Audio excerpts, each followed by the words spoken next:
أعوذ بالله من الشيطان الرجيم. بسم الله الرحمن الرحيم. الحمد لله رب العالمين والعاقبة للمتقين والصلاة والسلام على سيد المرسلين وعلى آله وأصحابه أجمعين.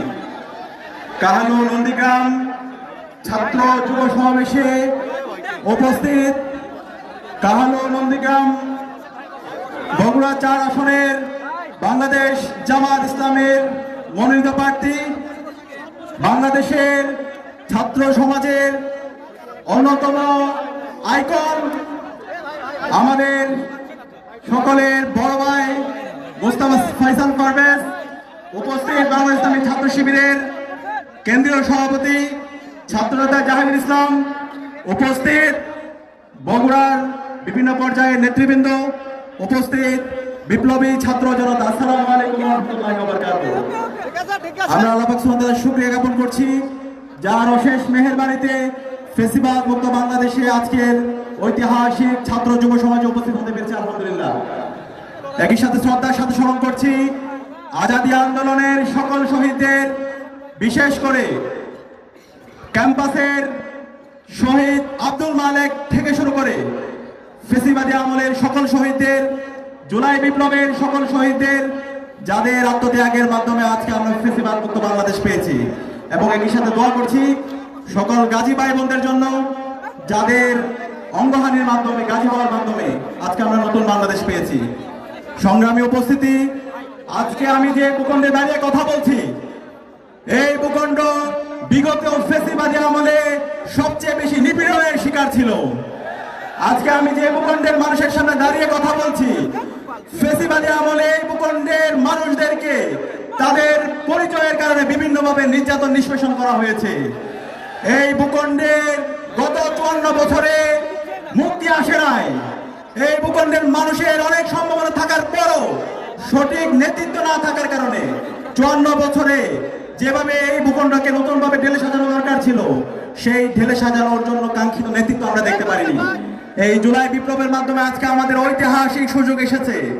এই বিপ্লব পরবর্তী শহীদদের যে আকাঙ্ক্ষা, একটি বৈষম্যহীন ইনসাফ ভিত্তিক বাংলাদেশ বিনির্মাণ করা, সেই বাংলাদেশ বিনির্মাণ করার জন্য আমাদেরকে যোগ্য নেতৃত্ব খুঁজে বের করতে হবে। আমরা কি পারবো? ইনশাআল্লাহ, ইনশাআল্লাহ। এই ইনসাফ ভিত্তিক বাংলাদেশ, যে বাংলাদেশের চাঁদাবাজের কোনো ঠিকানা হবে না, যে বাংলাদেশে টেন্ডারবাজের কোনো ঠিকানা হবে না, যে বাংলাদেশে সন্ত্রাসের কোনো ঠিকানা হবে না, যে বাংলাদেশে দর্শকের কোনো ঠিকানা হবে না, যে বাংলাদেশ হবে সুখী, সমৃদ্ধ এবং শহীদদের আকাঙ্ক্ষার আলোকে বাংলাদেশ। সে কারণে আজকে আপনাদের আসনে যে প্রার্থী প্রতিদ্বন্দ্বিতা করছেন, আমাদের ঢাকা বিশ্ববিদ্যালয়ের মেধাবী শিক্ষার্থী, ইসলামী ছাত্র শিবিরের ঢাকা মহানগরের উত্তরের সাবেক সভাপতি এবং আমাদের ঢাকা বিশ্ববিদ্যালয়ের সাবেক দায়িত্বশীল মোস্তফা ফয়সাল পারভেজ ভাই, শুধু বাংলাদেশ না, সারা বিশ্বে তিনি আজকে আলোড়ন তৈরি করেছেন। সারা বিশ্বের যুবকদের যে সংগঠন ইফসু, সেই ইফসুর তিনি হচ্ছেন মহাসচিব। আজকে এমন একজন ব্যক্তি আপনাদের এই গ্রামে, এই অঞ্চলে নেতৃত্ব দিচ্ছেন, যিনি সারা বিশ্বের যুবকদের সাথে যার সম্পর্ক আছে। আপনারা কি পারবেন এই ডাইনামিক নেতৃত্বকে আপনাদের প্রতিনিধি হিসাবে নির্বাচিত করার? ইনশাআল্লাহ। আমি বিশ্বাস করি আপনাদের প্রিয় নেতা, এই অঞ্চলের মাটি ও মানুষের নেতা ডক্টর মুস্তাফা ফয়সাল পারভেজ ভাই নির্বাচিত হয়ে এসে এই অঞ্চলের প্রতিটি মানুষের সমস্যা অ্যাড্রেস করবে ইনশাআল্লাহ। এই অঞ্চলে গত 54 বছর ধরে যে সংকটগুলো তৈরি হয়েছে, সকল সংকটগুলো দূর করবে ইনশাআল্লাহ। আমাদের যে শিক্ষা ব্যবস্থা, আজকে আমরা শিক্ষা ব্যবস্থা দেখতে পাই ভঙ্গুর অবস্থা, সেই শিক্ষা ব্যবস্থার আমূল পরিবর্তনের জন্য মুস্তাফা ফয়সাল পারভেজ কাজ করবে ইনশাআল্লাহ। আমাদের যে স্বাস্থ্য খাত, সেই স্বাস্থ্য ব্যবস্থার আমূল পরিবর্তনের জন্য মুস্তাফা ফয়সাল পারভেজ কাজ করবে। এবং একই সাথে আমাদের এখানে গত 54 বছর যে সিন্ডিকেট তৈরি হয়েছে, সেই সিন্ডিকেটকে সমূল উৎপাদন করবে মুস্তাফা ফয়সাল পারভেজ ইনশাআল্লাহ। এবং বিগত 54 বছরে যে বঞ্চনা তৈরি হয়েছে, সেই বঞ্চনাকে সমূল উৎপাদন করবে ডক্টর মুস্তাফা ফয়সাল।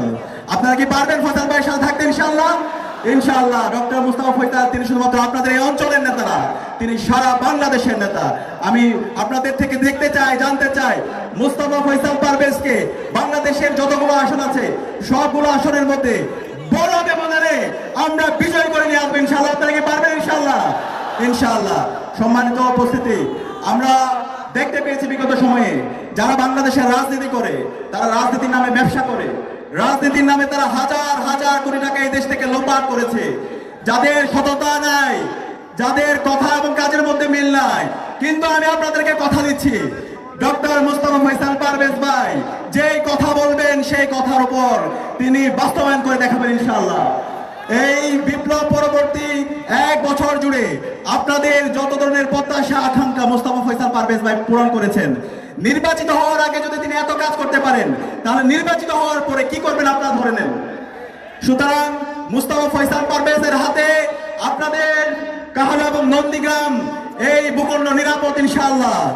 সরকার থেকে আপনাদের যে অর্থ দেওয়া হবে, যে বাজেট আসবে, একটা পয়সা মুস্তাফা ফয়সাল পারভেজ ভাই মেরে খাবে না। আপনাদের যে হিসাব, আপনাদের যে হিস্সা, আপনাদের যে পাওনা, সেই পাওনা আপনাদেরকে বুঝিয়ে দেবে ইনশাআল্লাহ।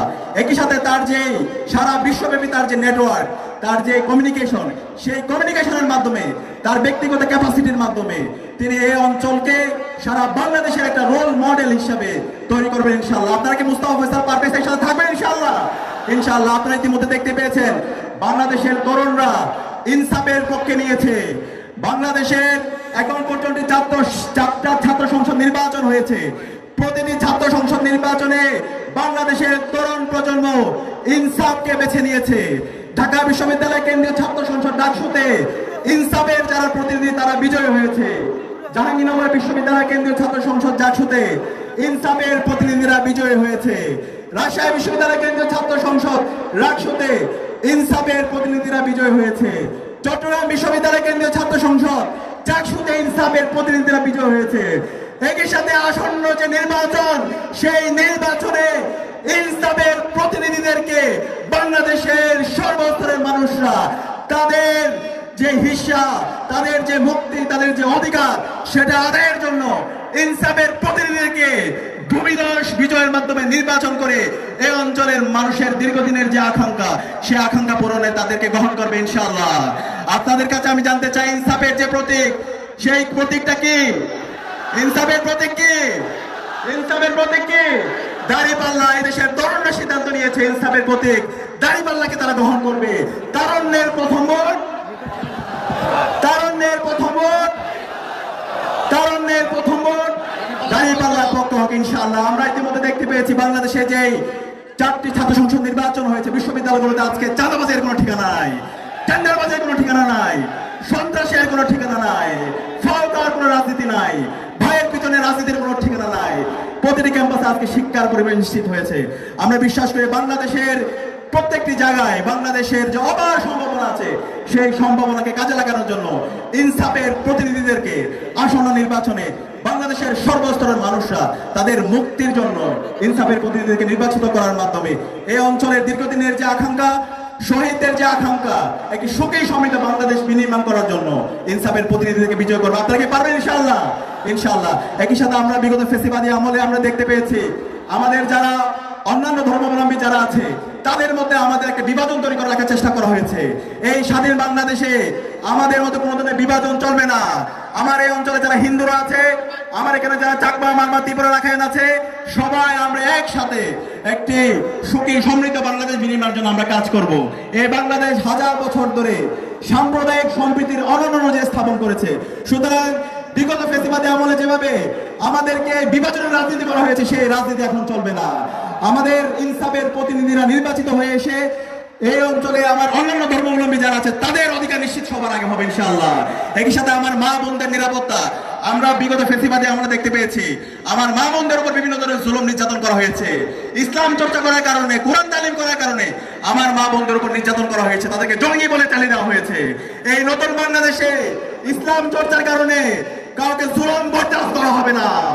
সকল মুসলমানের ধর্ম চর্চার অধিকার থাকবে, স্বাধীনভাবে সবাই ধর্ম চর্চা করবে। একই সাথে আমাদের সকল ক্যাম্পাসগুলোর শিক্ষার পরিবেশ নিশ্চিত করা এবং প্রতিটি ক্যাম্পাসে ছাত্র সংসদ নির্বাচন দিয়ে দিতে হবে। শিক্ষার্থীদের নির্বাচিত প্রতিনিধিরাই প্রতিটি ক্যাম্পাসে ক্যাম্পাসে তারা নেতৃত্ব দেবে এবং আগামীর বাংলাদেশের নেতৃত্ব দেওয়ার জন্য তারা প্রস্তুত হবে ইনশাআল্লাহ। সম্মানিত উপস্থিতি, আমরা একই সাথে দেখতে পেয়েছি আমাদের যারা প্রবাসী ভাই বোনরা আছে, তারা এত কষ্ট করার পরে রাত দিন এক করে আমাদের এই দেশের জন্য তারা অবদান রাখছে, কিন্তু এই প্রবাসীদেরকে বিগত সময়ে তাদের যেভাবে মর্যাদা দেওয়া দরকার সেই মর্যাদা দেওয়া হয়নি। এই প্রবাসীদের অধিকারের জন্য ইনসাফের প্রতিনিধিরা, বিশেষ করে আমাদের মুস্তাফা ফয়সাল পারভেজ ভাই কাজ করবে ইনশাআল্লাহ। একই সাথে আমাদের এই অঞ্চলের যে কৃষির অপার সম্ভাবনা আছে, সেই অপার সম্ভাবনাকে কাজে লাগানোর জন্য একটা কৃষি বিপ্লব দরকার। সেই কৃষি বিপ্লবের জন্য মুস্তাফা ফয়সাল পারভেজ ভাই নেতৃত্ব দেবে। একই সাথে প্রযুক্তিতে, একই সাথে আমাদের একবিংশ শতাব্দীতে নেতৃত্ব দেওয়ার জন্য যেই ধরনের নেতৃত্ব দরকার, যেই ধরনের তরুণ দরকার, সেই তরুণ তৈরি করার জন্য মুস্তাফা ফয়সাল পারভেজ ভাই নেতৃত্ব দেবে ইনশাআল্লাহ। সুতরাং আমি আপনাদের সাথে জানতে চাই, আপনাদের প্রিয় নেতা, বাংলাদেশের প্রিয় নেতা এবং জুলাই বিপ্লবে যিনি আমাদেরকে বিভিন্নভাবে পরামর্শ দিয়েছেন, দীর্ঘ ফ্যাসিবাদী আমলে যিনি রাজপথে আন্দোলন করেছেন, সেই মুস্তাফা ফয়সাল পারভেজ ভাইকে কি আপনারা বিপুল ব্যবধানে বিজয় করতে পারবেন ইনশাআল্লাহ? ইনশাআল্লাহ, ইনশাআল্লাহ, ইনশাআল্লাহ। আমি বিশ্বাস করি, আমি আজকের এই ঐতিহাসিক সমাবেশ থেকে দীপ্ত কণ্ঠে ঘোষণা করছি, আমাদের সকলের প্রিয় বড় ভাই, ফ্যাসিবাদী আন্দোলনের অন্যতম নায়ক মুস্তাফা ফয়সাল পারভেজ ভাই আসন্ন নির্বাচনে ব্যাপক ব্যবধানে বিজয় হবে ইনশাআল্লাহ। এবং সেই যাত্রায় তরুণ প্রজন্ম যারা আছে তাদেরকে প্রতিটি ভোট কেন্দ্র নিরাপদ রাখার জন্য তাদেরকে নেতৃত্ব দিতে হবে। আপনারা কি পারবেন ইনশাআল্লাহ? আমার মা বোনরা যারা আছে তাদের যেন নিরাপদে ভোট দিতে পারে, এবং গত 3 মেয়াদে যে আমরা তরুণরা ভোট দিতে পারিনি, তারা যেন নির্বিঘ্নে ভোট দিতে পারে, সেই নিরাপত্তার জন্য আমাদের সবাইকে সজাগ থাকতে হবে। আমি সবাইকে আজকের ঐতিহাসিক সমাবেশে উপস্থিত হওয়ার জন্য ঢাকা বিশ্ববিদ্যালয় কেন্দ্রীয় ছাত্র সংসদের পক্ষ থেকে আন্তরিক মোবারকবাদ জানাচ্ছি। এবং একই সাথে আমরা বলতে চাই, বাংলাদেশে ইনসাফের পক্ষে শহীদদের আকাঙ্ক্ষার আলোকে একটি নতুন বাংলাদেশ বিনির্মাণের জন্য, শহীদরা যে জন্য জীবন দিয়েছে সে আকাঙ্ক্ষা বাস্তবায়ন করার জন্য আমরা যুবকরা সবসময় আপনাদের সাথে আছি ইনশাআল্লাহ। আল্লাহ হাফেজ। বাংলাদেশ জিন্দাবাদ। সবাইকে অসংখ্য ধন্যবাদ। আসসালামু আলাইকুম ওয়া রাহমাতুল্লাহ। দর্শক, আপনাদেরকে এতক্ষণ সরাসরি শুনেছিলাম ডাকসুর ভিপি সাদিক খানের বক্তব্য। যারা এতক্ষণ দৈনিক করার সাথে যুক্ত ছিল তাদেরকে ধন্যবাদ জানিয়ে বিদায় নিচ্ছি আমি।